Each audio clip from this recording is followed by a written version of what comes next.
joined the army for probably the same reason as a lot of blokes. Not doing too well at school, maybe. Get yourself in a bit of trouble. But I had no other way really other to just get some discipline thrown down my neck and join the army. My dad was a green jacket in the 70s. He got out in 76. And since then, I mean, he's always talked about the army when I was a kid.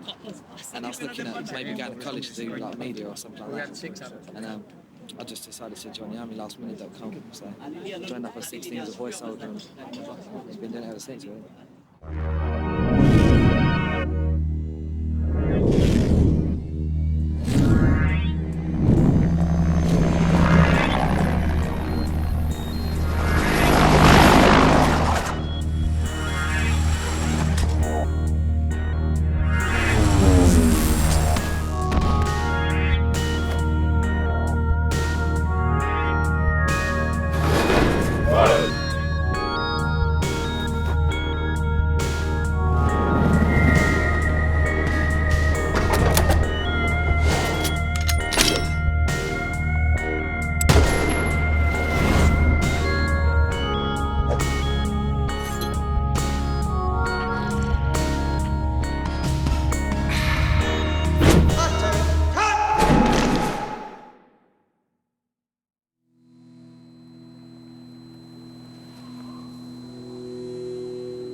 Let's sort of create a sort of a typical or a classic guy, you know, leaves school at 16, good at phys but not good at academic, easily bored, broken household, broken home, and probably from an area of high unemployment. Job opportunities at 16, join a gang, get involved in a bit of light criminality, possibly become a manual labourer or get involved in, you know, any one sort of, you know, blue collar type jobs.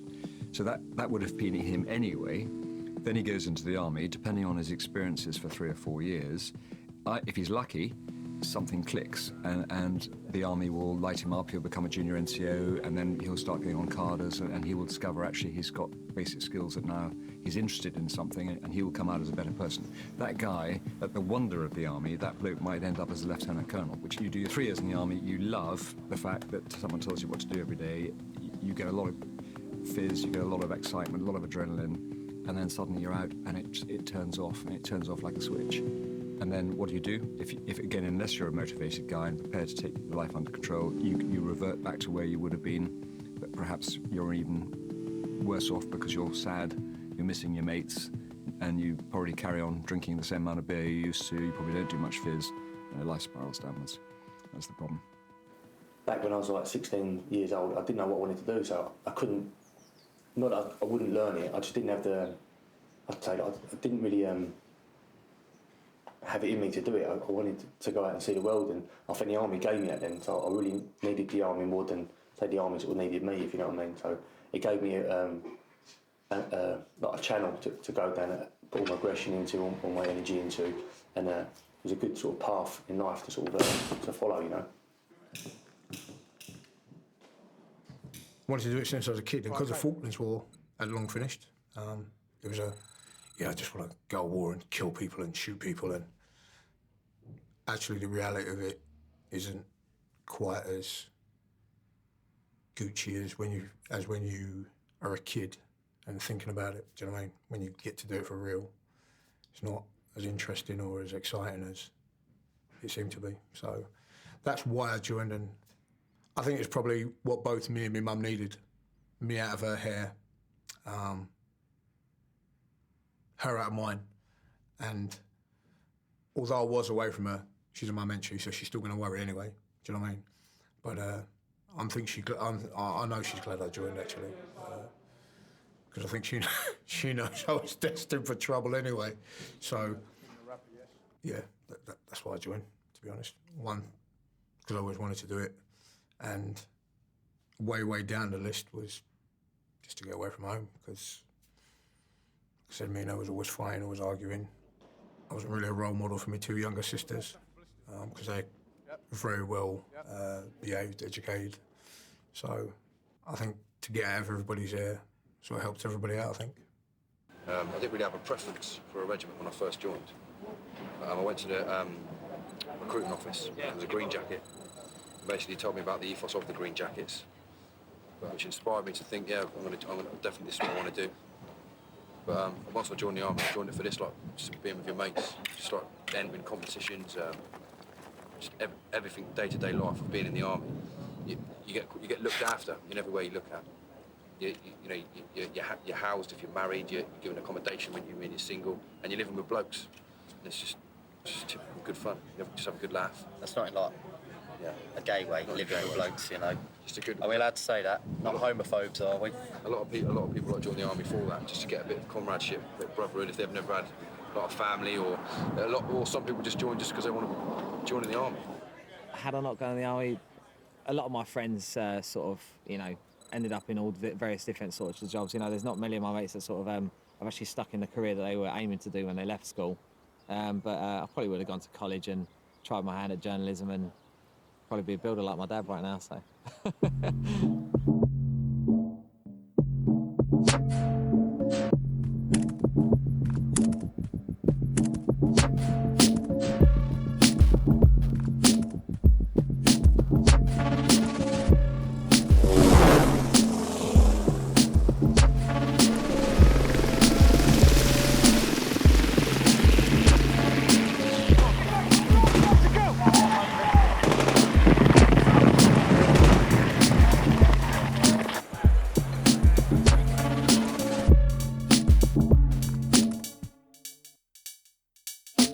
The army highs in life are higher than any job you're ever going to get, but their lows are lower than any job you're going to get. See how much you can cut the cake in that corridor. Okay?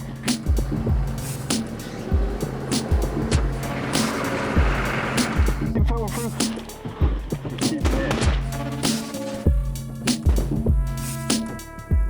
Get into your boots, denims, tracksuit top, and that was us. Bang, straight out on a 15-miler. Couldn't believe it, day one. We'd only got there in the afternoon. So when the next lot turned up the next day, and they were all saying, how is it? We said, get back on the coach and go home.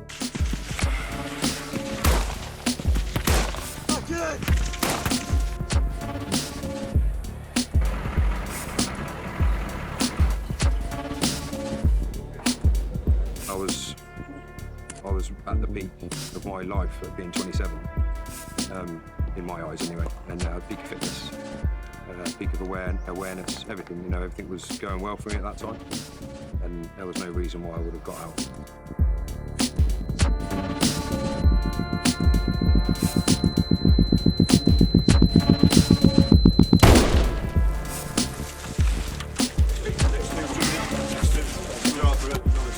Camaraderie is second to none. In no other job will you find your work colleagues will absolutely just give their life for you, and ask nothing in return. It's a fantastic job, and I think that's why it's so hard for men to leave, because they miss that camaraderie. You won't get it anywhere else. Go! Hindmarch, go!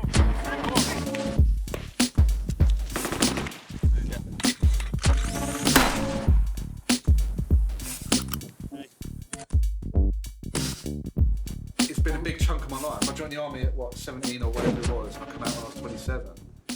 That's a huge chunk of your life. And it was like a lad's holiday, wasn't it, really?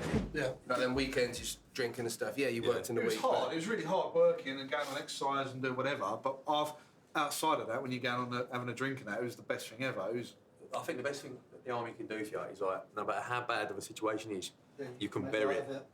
You can bury a bad situation and make turn into a good one. Yeah, and turn into a good one. Like in civilian street, if something goes wrong, or like on a building site, someone like say dies, for instance, the whole like building site shuts. Everyone like dwells in it. Oh, this what can happen. In the army, it's like you can brush that aside. You can laugh about it, and straight away, if someone fall over and break their arm or something, chances are everyone's gonna laugh at you first when and help you. And you can't do like you know more about that. Like time you popped everything out. But like and I think it's a really good way to look at life sometimes, because you take life what it is. It's really short, and life is short. We're not here long enough, and we live in I think we live in a great time.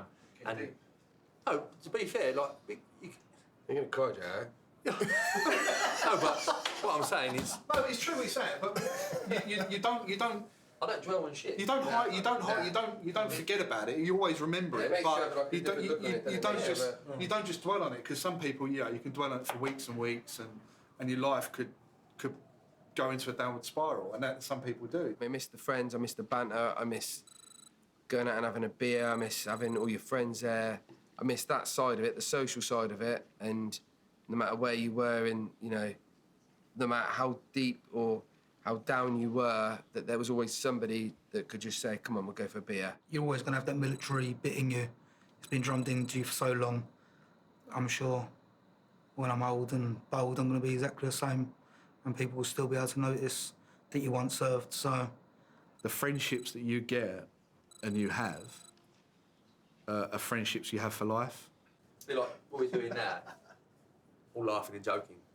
That was army life every night, every day, every weekend. It was like that. So you can see how people don't want to leave sometimes, because you're such a... It's like in a club, isn't it? Yeah. Yeah, it's like... But when people leave, the first thing they tell you, what do you miss? I miss the lads. That's all you That's miss, all you innit? hear. That's it, And this is for the reason, and we could...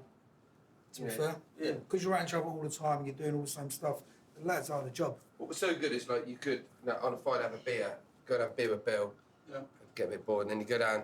You know what I mean? There's 3 floors, and you can just go and have beer with everyone, couldn't you? You just wouldn't go see Bill again, would you? You go downtown and you bump into someone you know somewhere from your battalion and just get drunk. I'm sure Adam, that was coming. Yeah, back in a minute, Bill. All dressed ready to go out. But I look back now at 34 years old, and I wouldn't have changed a bit about it. When I was in it, you think, why is he doing that? And yeah, the training bit of it was probably the bit of the army that I loved the most. I mean, like, we've been here tonight, we've had a few beers, and it's like we haven't been apart. So when I joined the army, every day was like a new day. So it wasn't like I hadn't long left school. College wasn't really working out for me. I knew there was more for me in life, and when I joined the army, every day through basic training was quite exciting, because something was coming new every day. You got sort of beasted, you got run ragged, but you met good friends. You met like characters from all over the country, even all over the world. Some come from from Zimbabwe and stuff, and you meet some really like good people. So I'd say the normal daily life, where it was so different and it was so new to you, you kind of took every day as it came. It made me grow up, because being this joker at school, the army's a serious business. You can't be the comedian, the joker all the time. There's a time and a place for it, which during basic training I got wrong quite a lot. Do you know what I mean? The time and the place. But yeah, it grew me up quite quick, because from being a 16-year-old idiot, I had to become a 16-and-a-half-year-old man, if that makes sense. They've got to get rid of this civilian life in this young lad who's just left school, and they've got to turn him into a soldier. The reason why not just me, but all of us, but the reason we were there, that we had the numeracy and literacy of an 11-year-old or below. So mine was of a 9-year-old. Because it's still, nothing's changed. The average infantry recruit is still of that numeracy and literacy, on average, of an 11-year-old. And what was told to me, which is what tell the recruits, you're not thick, you're just uneducated. Nobody's thick, they're just uneducated. So it's a reflection of the society, because all we come from is from society.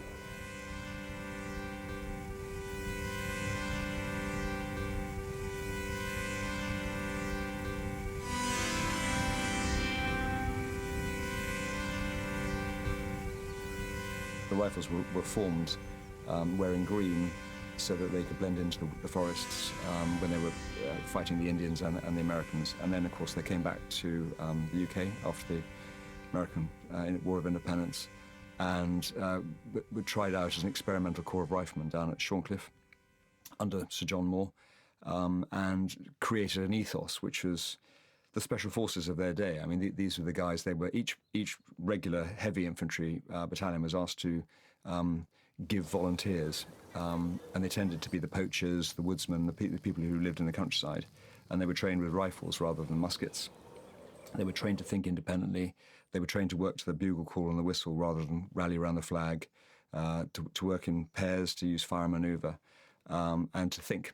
And that ethos then ultimately affected the whole of the rest of the British Army. So, in fact, an American Army, because you talk to people like Rogers Rangers, which are now the American Rangers is based on the same credo. So I would hope to think that the sort of light rifles approach is something that's led to the modern infantryman. I'm very proud that I was a green jacket, you know. There's no two ways about that. And I hold that close to my heart. The people that I lived with and worked with, it's an important thing. I've still got my cap badge, my berry, my stable belt, my medals. I've still got all that stuff. I've kept it, and I'll give that to my son when he's older, or frame it or do anything like that for him. Being in the Green Jackets, being a chosen man, although you go through the same infantry training as everyone else, becoming a chosen man only really happens when you get to battalion. Ethos, drill mainly, way of thinking. I knew that was the right regiment for me. The Royal Green Jackets is full of, it's a ragtag bunch of weirdos, for want of a better way to put it, but weirdos that can soldier, and weirdos that can do the job, you know. In camp, we're absolutely atrocious, but in the field, we're kings. The rank of chosen man is picking out somebody in the ranks who seems to show promise and a good attitude towards his profession and picking him out for promotion, but he's not quite ready for it yet.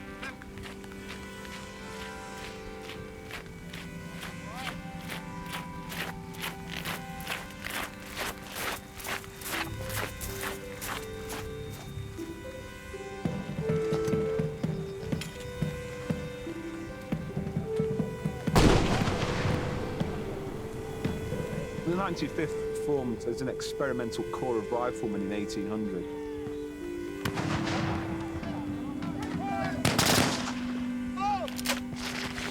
And they were then issued in the coming years with this distinctive green uniform, which was developed specifically for them as a form of camouflage to help them with their surroundings.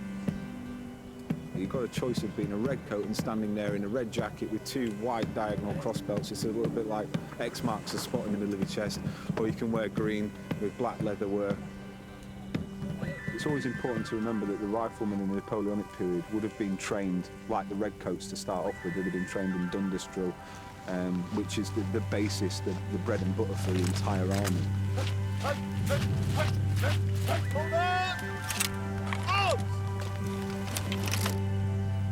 I mean, the Baker rifle's an interesting design. It's revolutionary in many, many ways. Its shortness allows the rifleman to move through difficult terrain quite easily. As you can see, it's very, very well balanced. It is squaddy proof. It only consists of 3 pins and 2 screws, and you can take the thing apart. It's very, very easy to maintain in the field. At Brown Bess, the standard musket that the redcoats used, at around about 50-yard range, you had a 1 in 3 chance of actually hitting a man-sized target. The riflemen were trained with the Baker rifle to hit every single time at 200 yards. Volley fire, make ready! Present! Fire! Good. Fire!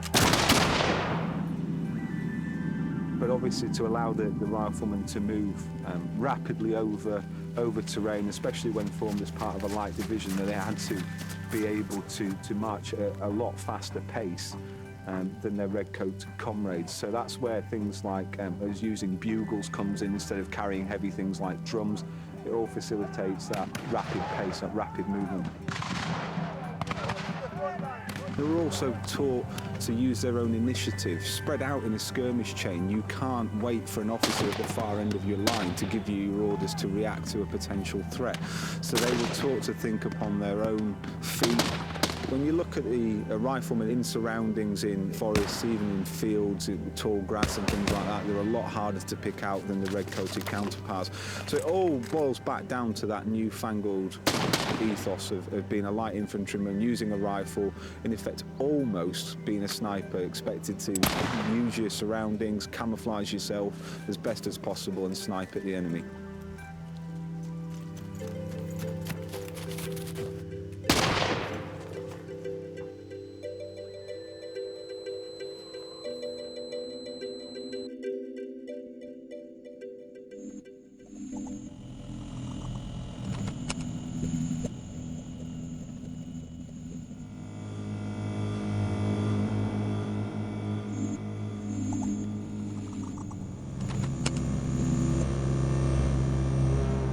it's what you train to do. You train for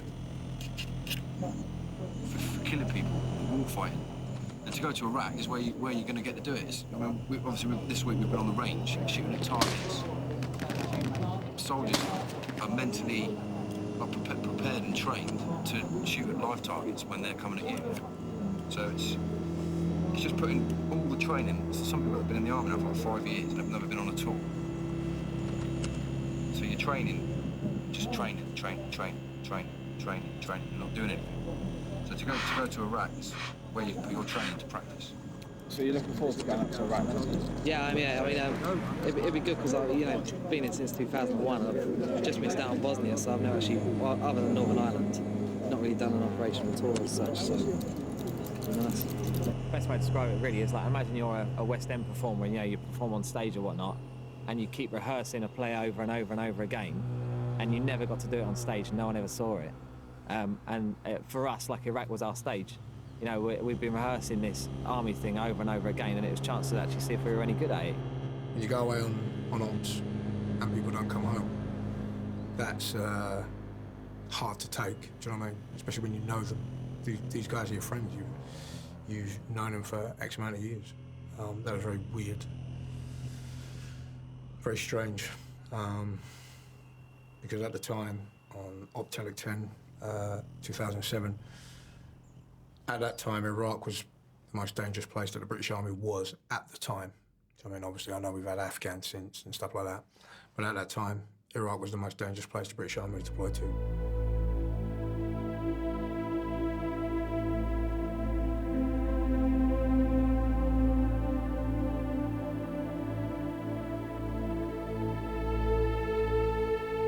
At one point, we were completely cut off in Basel Palace. Every time we tried to bring in supplies of food or whatnot, or ammunition or anything, we'd have to hold all the junctions and someone would inevitably get killed. So just to save the trouble, they stopped bringing food in. And for a good few weeks, we were practically starving to death in the palace, going out on patrol with half of a sausage and a small bit of powdered eggs in your stomach, and then you go on a 14-hour patrol, it was quite brutal. But yeah, that was a wreck. It's a 6 months that I'm glad I did, but it's a 6 months that I wish I hadn't have done, if that makes sense. It's very weird. And when I got back, people were saying to me, how is it? I said to them, it's weird. It's the only way I can describe it. Seeing the life leave you in front of you is it's not the nicest thing to see. But then, on the other hand, it makes you appreciate everything you've got around you right there and then. When Major Harding was killed in the P-Jock, I think it was, I remember going to his memorial service and we were just all stood. There was only about 20 or 30 of us, and we were just stood around a stretcher with his body in a body bag on the stretcher, and a few words were said and bugle was blown, and we sent him off. And I just remember thinking, like, what a terrible, sort of send-off, really, for an amazing bloke. I mean, he was one of the most experienced soldiers in the British Army when he passed away, and I don't know, man, something changed in me in Iraq. I remember a friend gave me some kind of stone, it was. In fact, it was the lady I was going to get married to was her brother. He gave me a stone which had a hole in the middle, which apparently he said is called a holy stone. You all right? I'll wear that. Before I went out on any patrol, I would read a couple of the Psalms from the Bible. And I remember this one particular patrol, platoon commander said to one of the corporals, where's Wally? Go and get him. Sir, he's reading his Bible. I beg your pardon, go and get him. We're waiting to go. Sir, he ain't going nowhere until he's read his Bible. No, go and get him. No, sir, I don't think you understand what we're saying here. He ain't moving until he's read that. He'll be here in a minute. Eric 10, which was part of a combined effort between a large group of different regiments and battalions to basically help eradicate the threat within the towns that we were allocated, to help the locals get some sort of normal life without having to be scared of or in fear of speaking out. We had pretty decent tour. I was there for 26.5 days until, unfortunately, I took a grenade, or I got hit by a grenade, breaking my back at the lower part. Suffered quite a large head trauma, which has given me permanent brain damage, which is tough to live with, especially now I've left the military. I couldn't walk for the first couple of weeks. I was in quite a bit of pain. I had family around me at the time. My children were still quite young, so they've not really found out until sort of the last couple of years where I've started to talk to them about it. Just because sometimes the injuries get in the way of life, and sometimes life includes my children. So sometimes days are ruined with my anxiety and paranoia sometimes, which is all brought on by PTSD, post-traumatic stress disorder, which is hindering probably sort of, if I was out of 10, sort of 9 out of 10 on the worst day, and probably 4 or 5 on a good day. But it's capable and workable, and everyone that's in my life understands that and kind of lets me off with certain things that I can. I don't play on it, but it's something that everyone's sort of got used to now.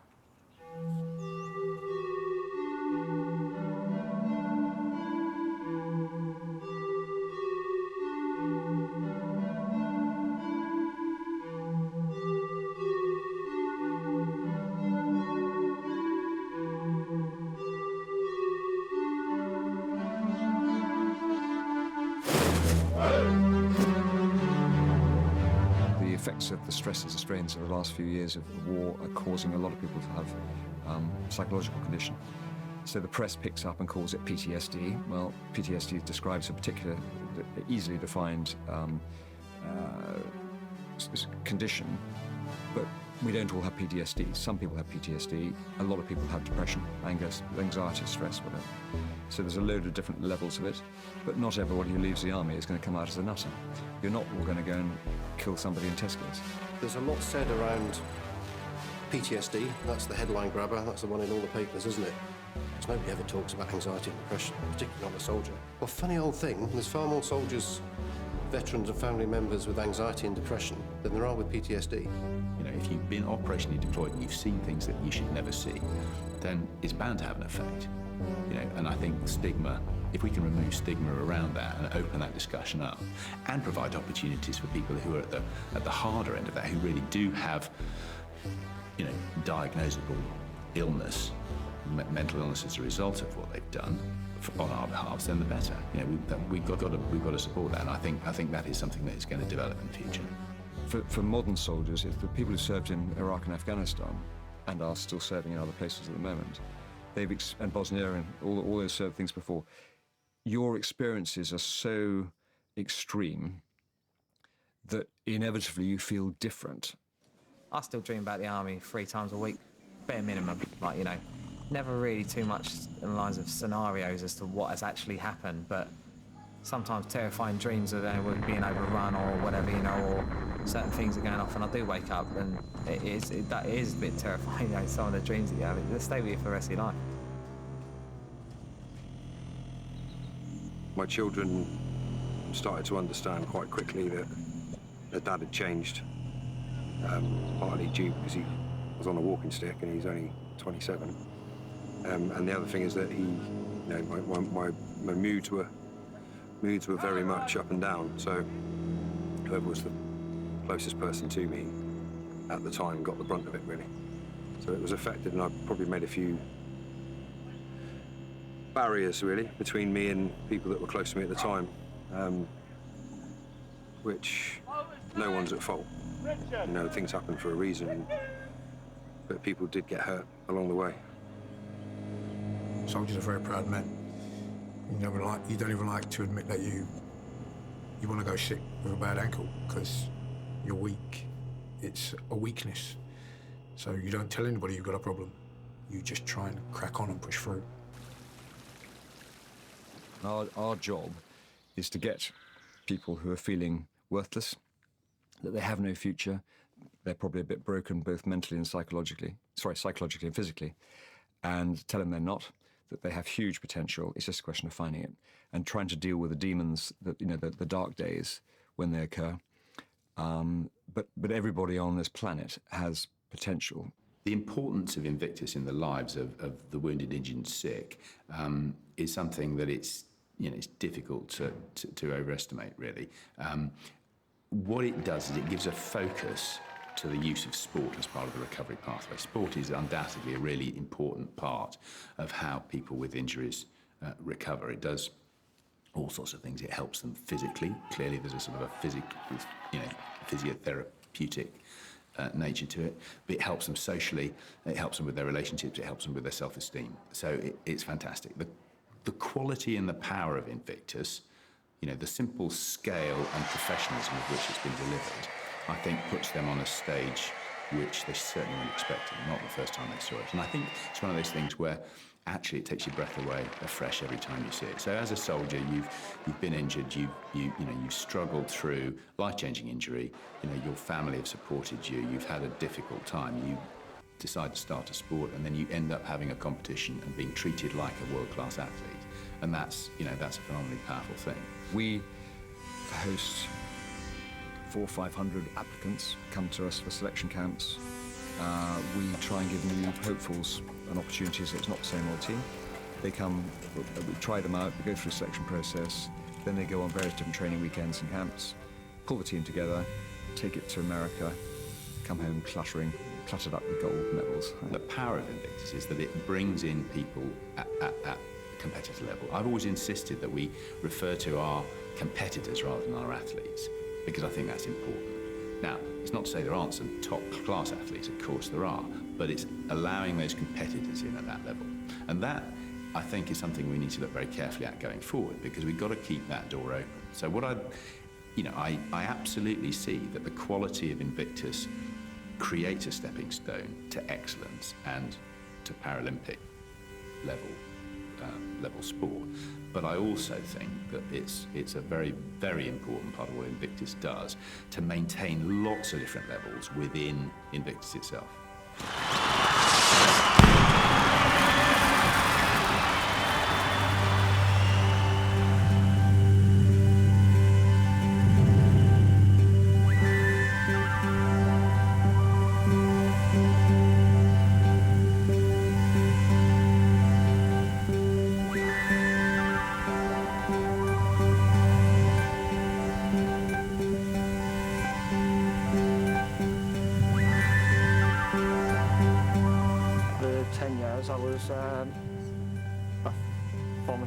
Showing myself, I was like not doing much, not going anywhere, not doing anything, and then I accidentally got involved in sports, and it's gone from that. So getting back in with sort of like-minded people, the banter, looking after each other again, and just generally getting my social life back together and social skills back up. Sport's so good at helping you focus on what you can do and using what you can do for the best of your ability. There's a great leveler. You've only got yourself to blame if you're not performing. Training's hard, so the competition's easy. We're all out there sort of competing against ourselves, really.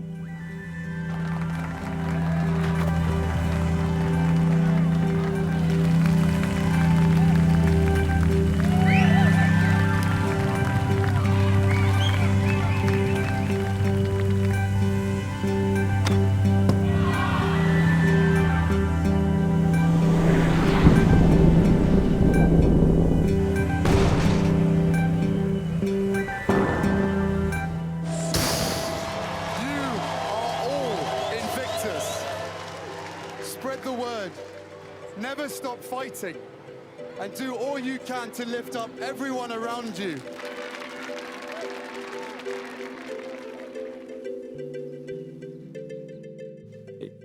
Our sports recovery, if you imagine a pyramid, 1,600 wounded, injured and sick guys get involved in physical activity of some description at any one time. At the very top we have the Paralympics, so people like Mickey Yule, Dave Henson are now getting through the Paralympics. And the Invictus Games is an aiming mark just below it. Below that is the Warrior Games. Below that is county sports. So it is a sports recovery pyramid, with the very top part being what we call the High Performance Academy. So we've got 35 people who are being helped And the second they've got real potential to be Paralympians, they go to the national governing bodies who will then start sponsoring them. So that's what we're doing. So if we keep this going and it keeps developing like it is, Britain will have the most outstanding Paralympics and international sports teams because we've got some real potential with these guys. The central cohort of wounded, injured and sick, the people who the public know about, who suffered blast injuries in Afghanistan predominantly in 2009, that crowd, there's a crowd in there of people who survived injuries that would not have been survivable previously.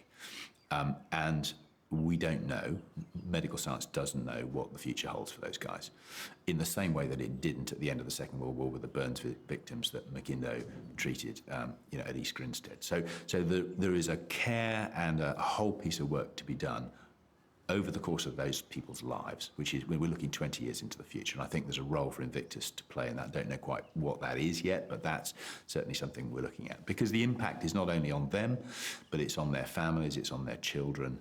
And medical science is just beginning to understand what the effects of that level of injury, the effect that it has on the body and the mind. When Help for Heroes started, we were very much looking after the guy on the stretcher, and some of them we still are in various different ways. Now we're probably starting to see the guys who are carrying the stretcher. And I thought that really resonated with how things have changed with the years since the conflicts really drew to an end. When David Cameron came to see us at Tedworth, he said our role is to hold government's feet to the fire. A former minister called us a grit in the oyster.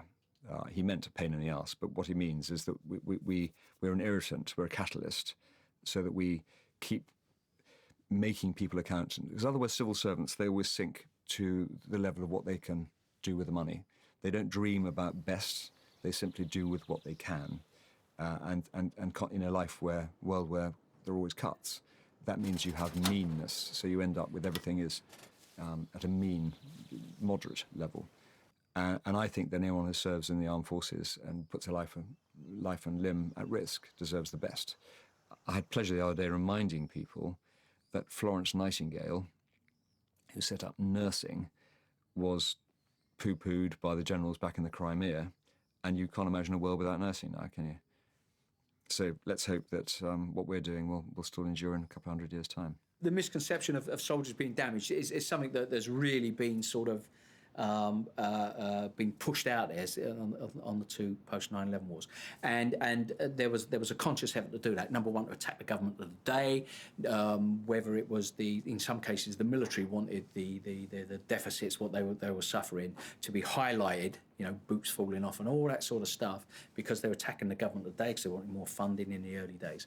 But what happens is then we then think of our military as victims, which is actually wrong. Of course, when people are getting out, well, it's certainly in the military serving, of course there's victims. There's casualties, there's injuries, there's obviously mental casualties, where people are suffering post-traumatic stress, whether it's which is actually incredibly small percentage, and the number that suffer at a later date when they're out, which is normally the majority of people, because it takes quite a while for it to manifest itself.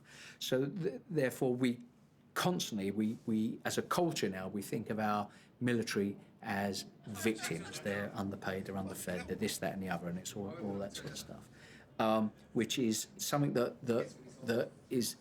isn't a good thing for a service leaver, because at the same time we're trying to show that they've got huge qualities.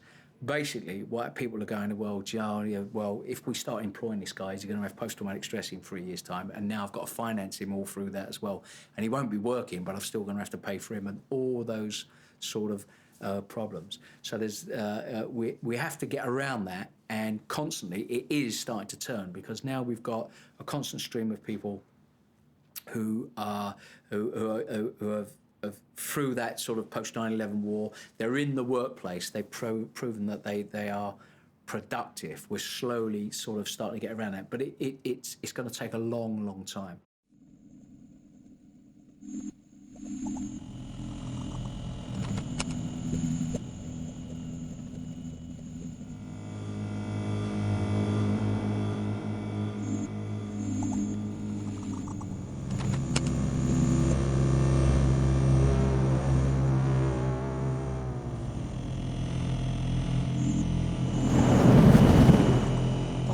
get out for the wrong reasons. There's a high percentage of people just get out for the wrong reason. Oh, this is crap or whatever.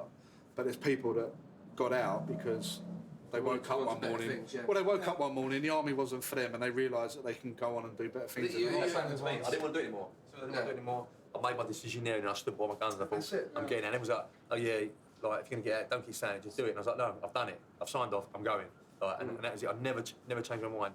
The army was going to be all and end all for me. I thought I was going to be this military guy and stuff like that. It just didn't transpire like that, to be honest. It just, I guess it just played its course, and I thought of other things that I wanted to do.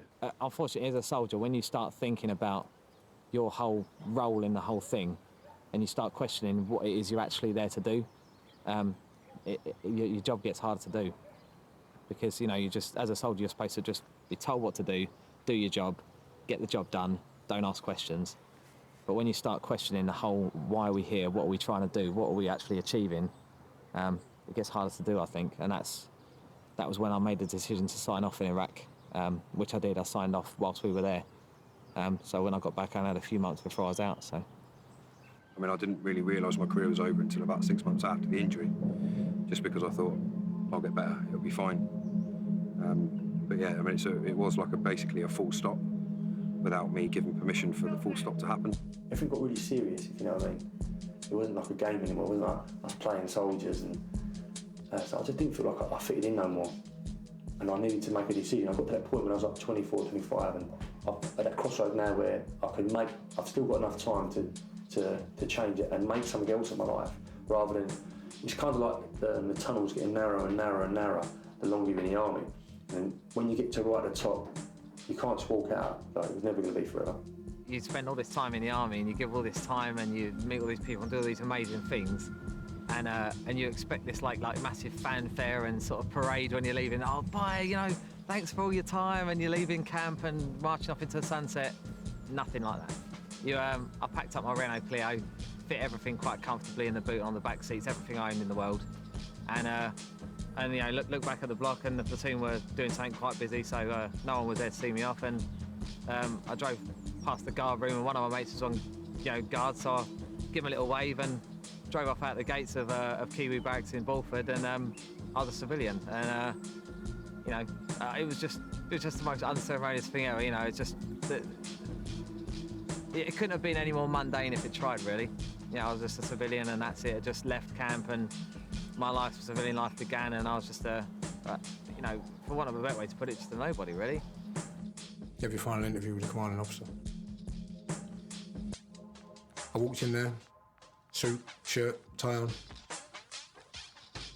I think within 2.5 minutes, I was shaking his hand on my way out. And I found that very weird, because I sort of walked out thinking, is that it? I'll just give you like 24 years of my life, and you just give me 2.5 minutes.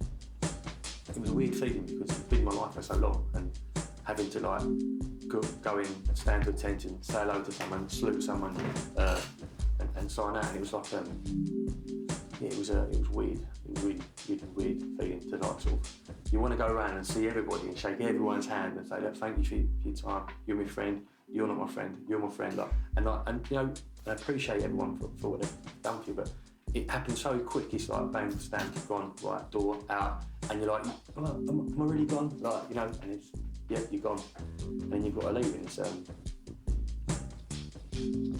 civvies do it every day when they walk out of a job, walk into another one, but they don't have that bond to the people that are there, you know, which is different.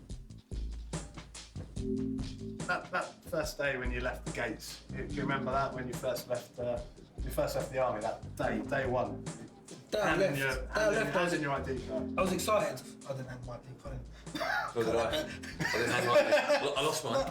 No, I was excited, and I got to the station. It was daunting. You know, train journey back on your own.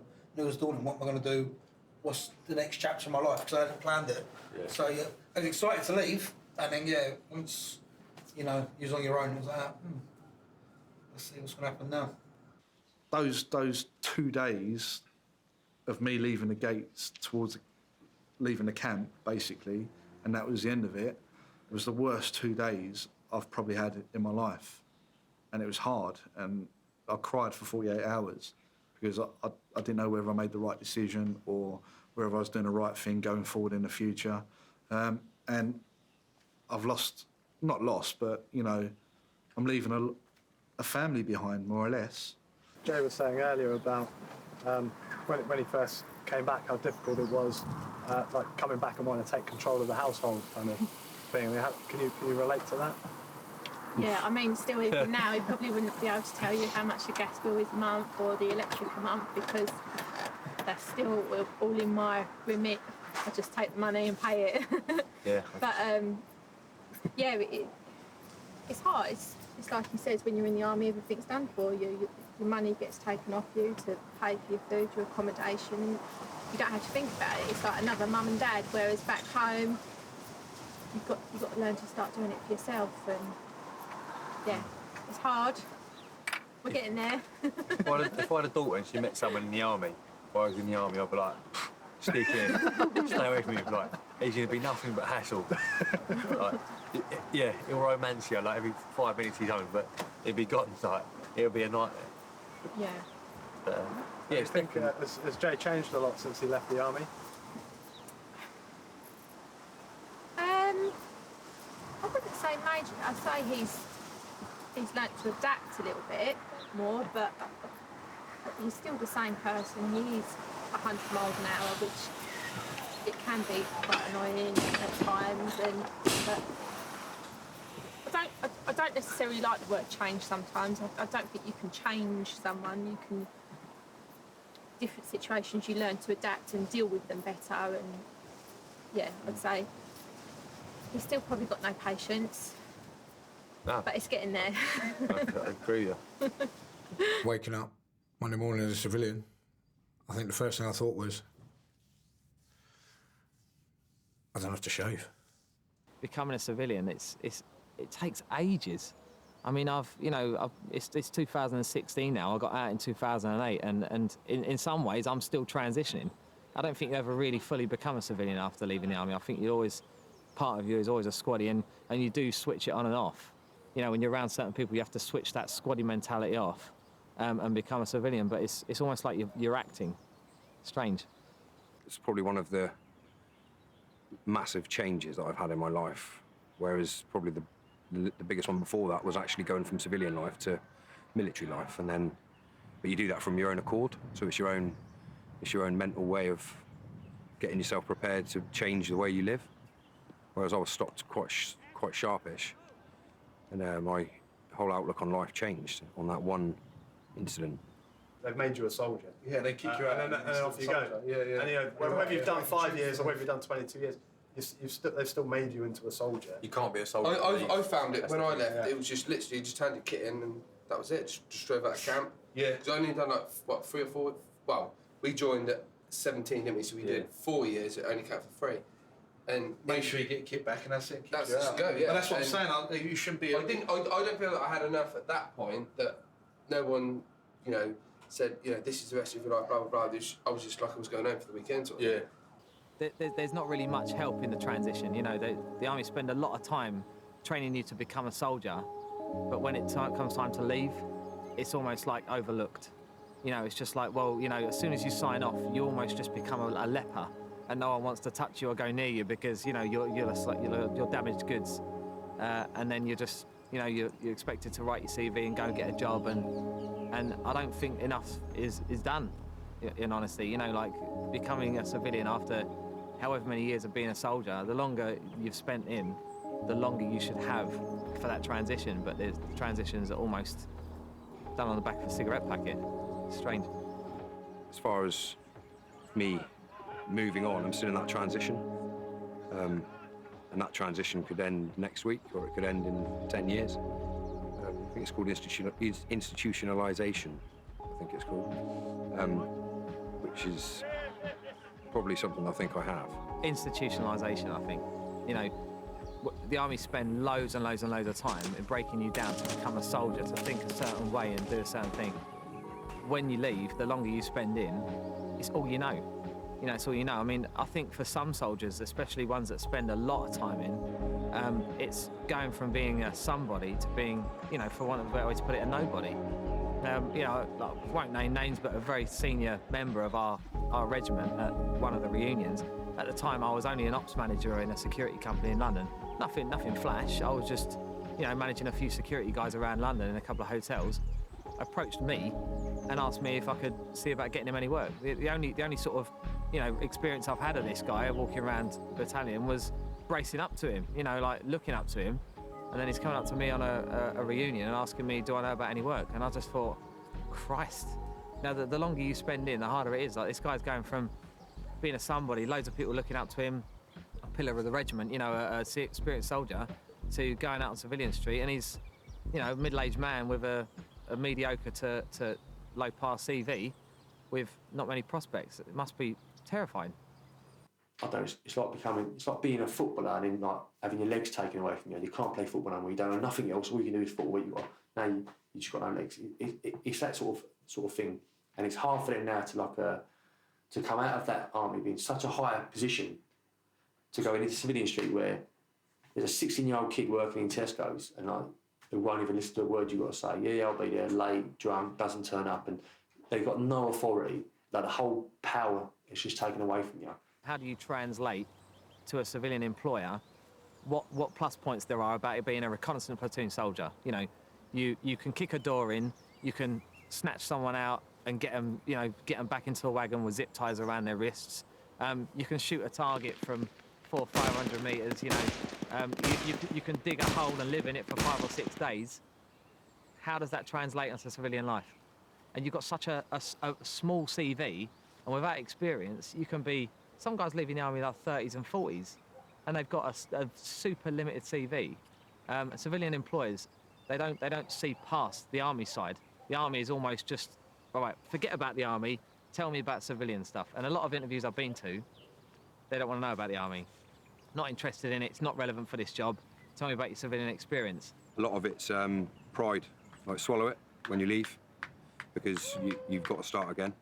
And actually no one cares how long you spent on tour. No one cares what rank you were in the military. You're basically becoming part of a society that doesn't know your past. And I think you need to make sure that when you leave the military behind until you meet up with your mates on a weekend, and then you can do what you like. When you're going through the transition, the transition of getting out of the military, of course there's courses and there's this and there's that and there's all those sort of things, which then the soldier has a look at and deciding what they're going to do and the way that they are going to do it. But there's just a lack of a reality check of actually, do you know what? We all love you, but real life takes over from that. In terms of army leavers, they do these lovely schemes where they say up to 5 years after leaving, you can have X amount of £1,000 towards a course of your choosing. All you have to do is simply go to this website, download this link. It's like the Da Vinci Code. I've looked at it now, like a couple of years or a few years down the line, and I mean, I'm quite computer literate, and I know my way around a computer and whatnot. But it is the amount of hoops you've got to jump through, the stages you've got to go through, and for someone that's not very technical minded, impossible, absolutely impossible. I only know 1 or 2 guys that have actually managed to claim any money for any courses after leaving. And they can't even explain to me how they did it. What can you get qualified in 5 weeks? Tiling, that's about it. Paint and decorate, maybe. And you still won't be any good at it. So when you leave the army, if you've done 22 years and you're only in your 6 weeks, 5 weeks, your 7 month course is not enough, nowhere near enough. You're kind of like, you're having to find a way. You're having to make something work with nothing, basically. Unless you're going to go into the close protection world or go into doing something similar to the army, you can't adapt back to civilian life. The army does not do enough now.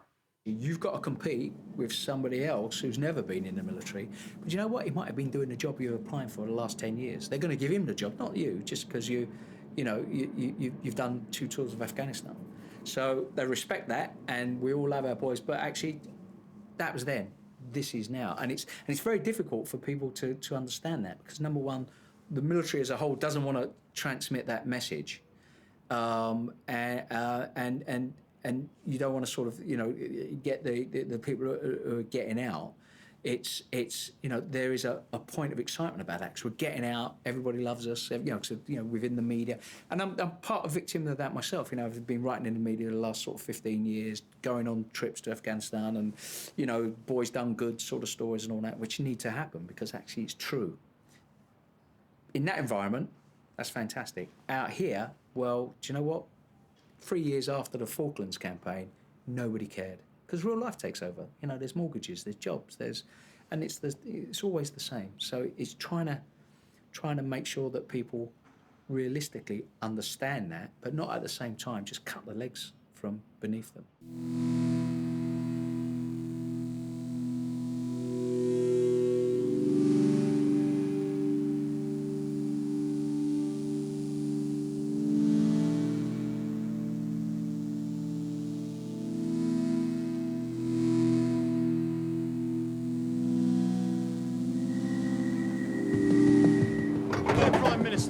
In recent weeks, it cannot have escaped your attention that something is shifting in the public mood of the UK, not previously seen in living memory. This has its roots in the ongoing vicious, calculated, highly orchestrated military-style operation being played out in the courts, both here and on the mainland. We didn't lay our life on the line to make some lawyer rich, which you pay for. We did it to protect this bloody country. And all the thanks we get is a kick in the nuts and some lawyer saying, oh, what you should have done is this. The bloke's never done anything more dangerous than cross a bloody road. We as a nation, allow this myth to be constantly hammered home that we did something wrong. We stood in the front line of democracy. We stood defending the rule of law. And now we are being persecuted by our own government, who refuse to protect us when we protected society. We're all one voice fighting for justice for all soldiers. And I'd like the government to take charge and actually stand up for the boys and girls that have served the country. The armed forces, as you know, have been deployed frequently in recent years on behalf of the United Kingdom to protect its interests overseas and at home to maintain peace by conducting operations in a variety of contexts, including Iraq, Afghanistan, Falkland Islands and Northern Ireland. We, the veterans community, did our job and did it well on behalf of our country with pride and professionalism, but overall we did it for the next man or woman beside us in the field. This is the reason we are here today, for our comrades who we will not allow to be treated in such a disgraceful manner, and to say to our government, you must intervene and soon. As a soldier, you're not paid to get involved in politics. You're paid to do a job. You know that. You're an ex-soldier. You've got veterans that already have to deal with that transition back into civilian life, and now to have all of this on top of that, you know, where they're not just having to completely create a new identity for themselves, they're having to now contend with, you know, am I going to be pulled into the courts in a few years? And it's public money that is paying for that. Public money. So we're effectively paying for our own potential prosecutions. Yeah, we're paying for them to have a lifestyle that we can only dream about. That's right. That's not what you sign up for, is it? No. It's like, but no other post army, that was no put other on country would let their soldiers or ex-soldiers be treated like this. We are also aware of others being doorstepped by IHAT and others for alleged actions in Iraq and Afghanistan by people with the temerity to question our brave warriors long since departed. We just want to be left alone to get on in peace. We did a job for the country to keep it safe, and now the government don't recognise that. Troops have got managed to sort their lives out. They've got jobs, they've got careers, they've moved on. They don't need to relive the things that happened many years ago that they've tried to forget. Friday, if one of my grandsons come up and said, I want to join the army, what regiment do you recommend? I'd say, get yourself a French course, nip across to Paris and say, Je veux joindre la Légion étrangère. The pay will be better, the conditions will be better, and you'll certainly be treated better when you come out. So, I mean, very much there's a huge sense of just the government has really let our guys down. Yeah, definitely. Absolutely. And it is a disgrace, absolute disgrace. And it's not just our generation, it's also the generation that have fought in Iran and Iraq and are now being sent off to fight against ISS. What happens, to some guy flying a drone? Is he going to be prosecuted? And this ambulance chasing got to be stopped. And these left-wing greedy lawyers, like dementors, feeding off other people's grief and growing rich. It's really, really hard for the Gurkhas, especially they only got chance when they got in this age, when they are on their 70s, and they are without any helper. They have got no one to help them in the different country, different culture, different society. In the army, we had all, organized. There used to be lots of guides to help us. But at the moment when they need, there is no one to help them. So they are really, really suffering. Our Gurkhas should always be cherished and valued in equal measure by the UK government. And we feel it is now time to sweep away any remaining differences between how a Gurkha is treated and a UK veteran is. So they've been forgotten? Totally Gurkhas are forgotten, actually. The MOD, not the British government, they totally destroyed our political, social, financial, cultural, everything. They made us really, really poor. In the UK, we all are mostly those who are over 60. They are depending on pension credit, like the refugee are getting. That's how they are surviving. They have stood with us in our marches so far, and for that we are grateful. We are all comrades, and they represent everything that is good about us, all here today, and the United Kingdom Armed Forces. They've served our country for 201 years, and the recognition they get from our public is terrible. When they get out of the army, they get a lot less than their British counterparts, which I think it's terrible. They should be entitled to exactly the same as what the British troops are entitled to. We would contend that there is a strong public interest in the UK government appointing someone now to get a grip of a preposterous legal situation that veterans find themselves facing before it spirals out of control. Public money and resources could and be better spent on our NHS, looking after our elderly, and ensuring the veterans community do not have to rely on charities for their needs as they grow older. Now, I don't believe that it should be down to charities to look after our troops. I think our government should have a rethink, and they should be providing support. We could present you with a dossier of where things are going wrong. It is a very long list, but for the moment, we would implore you to not only say what you will do, but take action to support it. We intend to continue and step up our campaign to highlight these issues both here on the mainland and in Northern Ireland. Our support is growing every day, but we would rather not need to exist at all. However, we feel that it is entirely within the government's gift to resolve.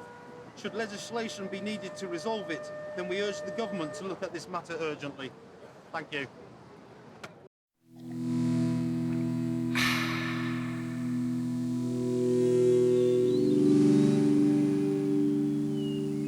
Marriage didn't last too long after I left the army. No more than about 4 or 5 months. And again, that was another difficult time.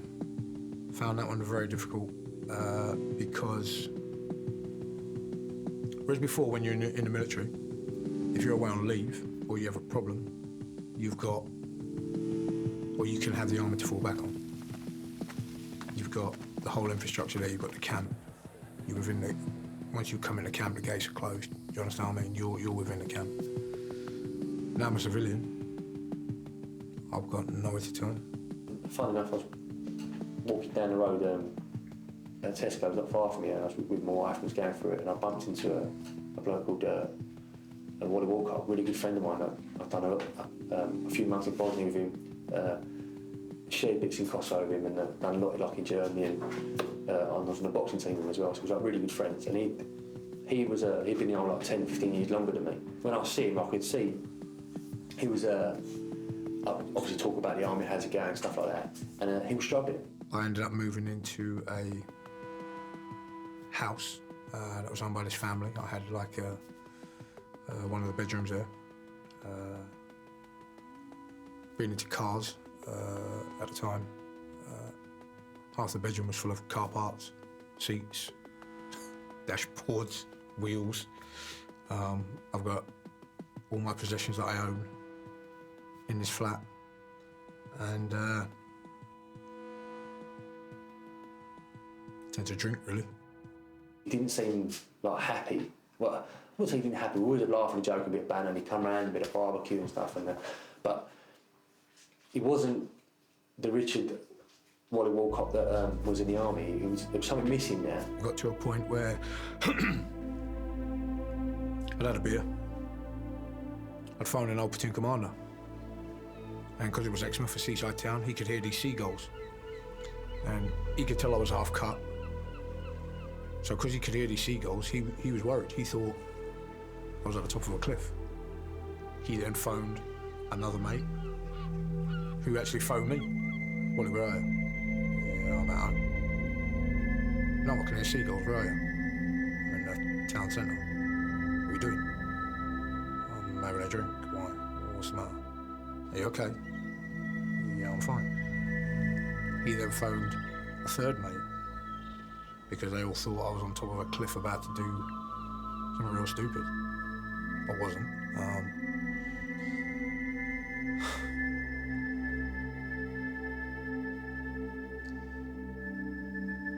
The thought had crossed my mind once before. Do you know what I mean? I'm not gonna lie.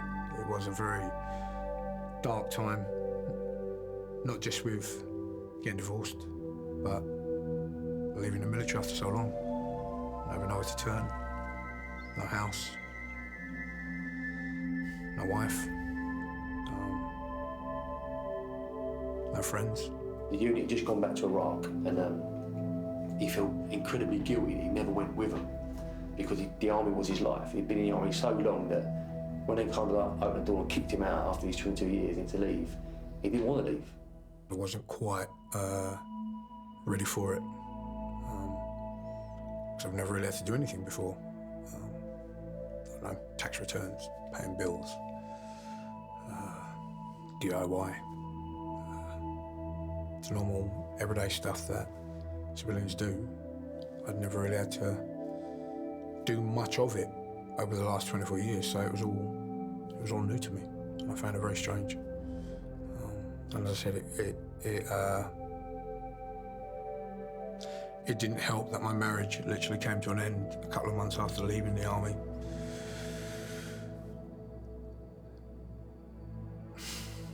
Because now that the army's gone, my little protection, my little bubble, that's gone, and Not bad. I would suggest you take that off. my life that I thought, yeah, it just all came crashing down, literally in a manner. So yeah, it was very strange, very hard to deal with. When I come out of the military,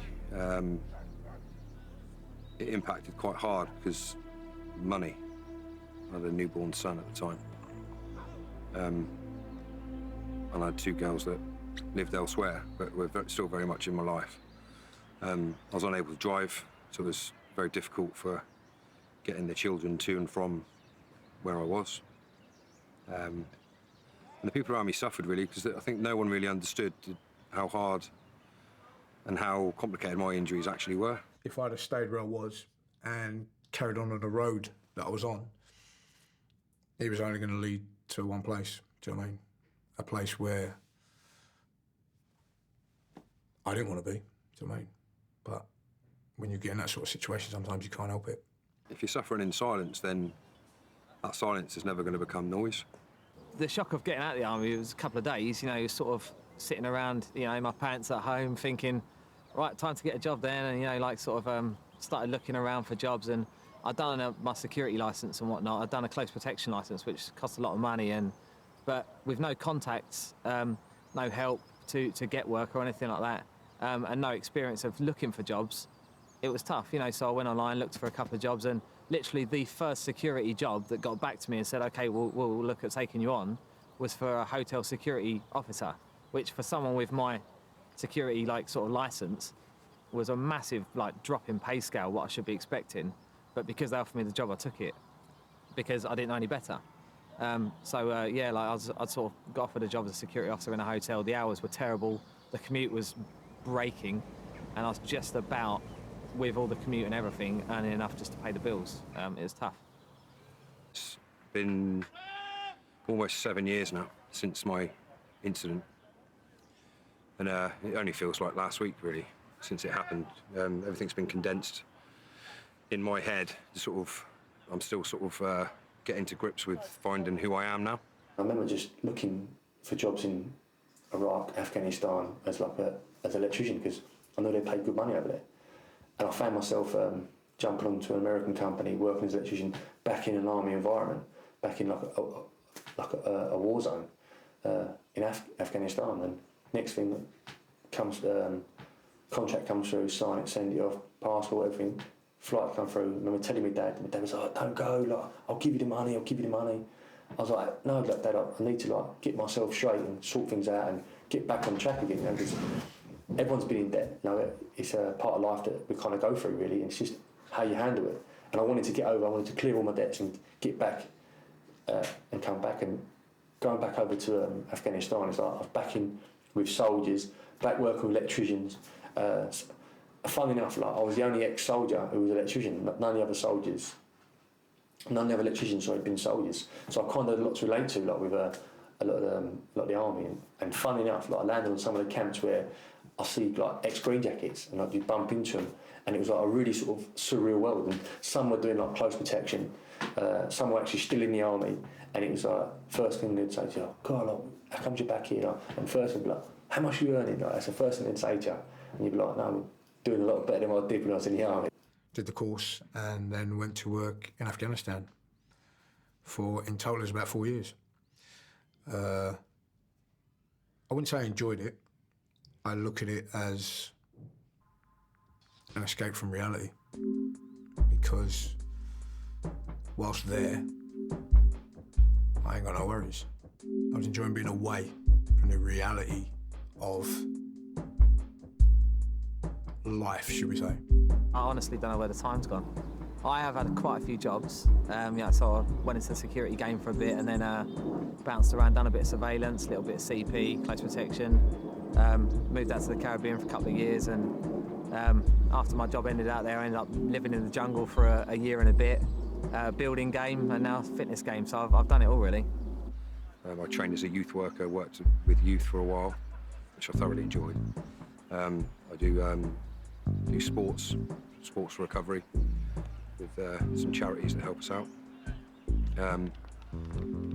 But since then I've split up from my wife, which is 90% due to my injuries, really. It's been a tough going, really. I've had to live on my own, which isn't the best. Even though I like to be on my own, I like to have people around me at the same time.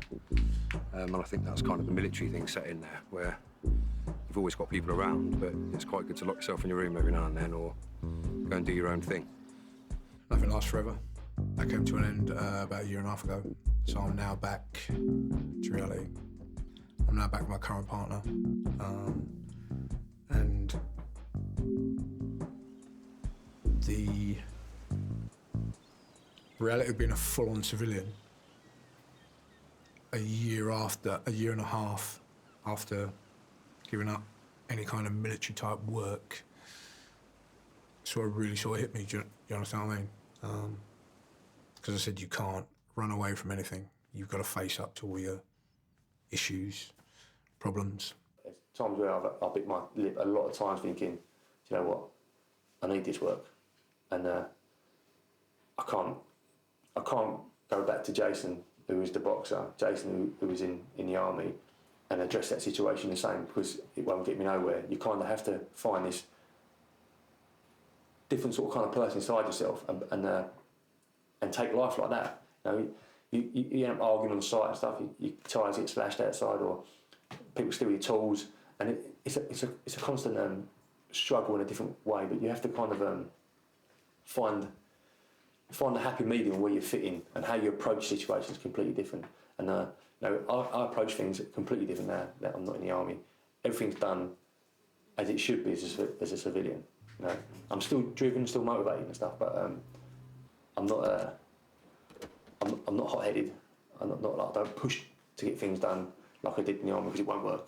You see it so many times where people are coming out and they're expecting that everybody's going to open the doors and embrace them. The fact is they're not.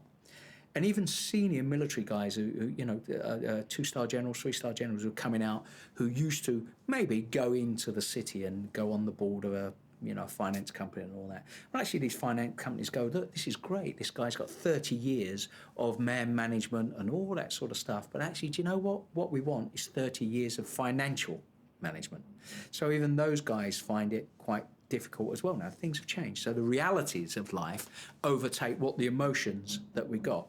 And the emotion is normally of victimhood. And in some cases, they all think, certainly young soldiers, they just go around killing everybody every day. They're all suffering from PTSD, so therefore they're going to throw a wobbler when they're in the workplace. It's all going to go wrong. Or on the other sense is, well, they're all going to be downtrodden, and it's and nothing's going to work. So there's that problem, in effect, of that situation. So, but we're connected with the military. So what happens is people have this preconception of what's going to happen when they get out, because when they talk to their mates who have got out, their mates lie, because their mates are not going to say, do you know what, it's a load of old crap, and do you know what, I don't like my job, and I wish I stayed in, and I wish I'd done that. They lie, and they say, yes, great, and certainly if they're on what's called a circuit, a private military circuit, I'm earning £1,000 a day. You go, no, you're not. No, you're not. But they lie. So all of a sudden, this anticipation of what's going to happen when they get out is going to be wonderful. And in fact, no, it's not. It's just real life. And it's that sort of void, what people drop into. The vast majority of people get out of that void, but some do suffer because of that. If I could go back to when I was 15 and I got to the front door of that recruiting office, would I walk through the door and ask to do it all again? Yep. Without question. And I would get into the same trouble, have the same laughs, love to meet the same people, have the good, the bad, and the dark all over again, I suppose, because that's who I am today, I think. Like 14 years down the line, and just nothing's changed. Yeah. I've had 14 years of my life that I haven't spoken to you guys, and then it's just. It's exactly the same. We've been together, 4 hours? I don't even scratch the surface. And I don't regret joining the military. After everything that's happened, it makes me who I am today. And the person I am today is the person I am today. So it's the person I am today is a person who uses his negatives as a positive, or at least tries to. It's not all doom and gloom. If you really want something, you work hard enough for it, you can get it. You just got to keep working towards it. And I've hit speed bumps all along the way, and I've had loads of testing times where I've had to get over, and I have. So I think there's definitely light at the end of the tunnel if you look for it. People do turn their light out occasionally, but there's definitely light at the end of the tunnel. I happened to be walking through Doncaster bus station, and there was a couple of lads there, reservists. I sort of said, look, what's the score? They sort of said, have you got a military experience? I said, yeah. I was in the Royal Green Jackets, Stroke Rifles. They said, you do know there is a rifles platoon here in Doncaster? No, I didn't know that. Yeah, here's the phone number. Phoned them up. Came in on Tuesday night. Liked what I saw. Signed me up. And here I am, back in the green. So, having gone from civilian to military, back to civilian, I'm now back in the military. Have I made the right choice?